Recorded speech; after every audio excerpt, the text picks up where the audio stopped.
At sa iba pang balita sa labas ng bansa, Israel naglunsad ng opensiba laban sa Palestina at Myanmar laya ng mahigit sa 450 mga bilanggo. Ito ang mga karagdagang globalita sa ulat ni Edwin Eusebio.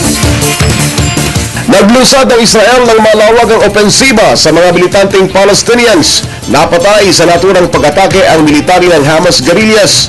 Ito ay bunga ng airstrike na isinagawa sa patuloy na pagsakop sa lunggan ng mga Islamist group. Ang naturang aksyon ay tuluyang nagwasak sa pag-asang mapayapa ang gulo sa Israel kasunod ng pamamagitan ng Egypt. Ang ginawang Operation Pillar of Defense ay nagsimula sa pag-atake sa kotseng sinasakyan ng commander ng Hamas Military Wing. Ilang sandali matapos mapas lang si Ahmed al-Jaabari, isang malakas na pagsabog ang yumanig sa Gaza. Bunga ito ng pag-atake ng Israel Air Force sa ilang piling targets nito. Kanya-kanyang tago naman ang mga nagpanik na civilians. 10 tao, kabilang 3 mga paslit ang napatay sa naturang airstrike ng Israel. Samantala, mahigit sa 450 mga preso ang palalayain ng pamahalaang Myanmar.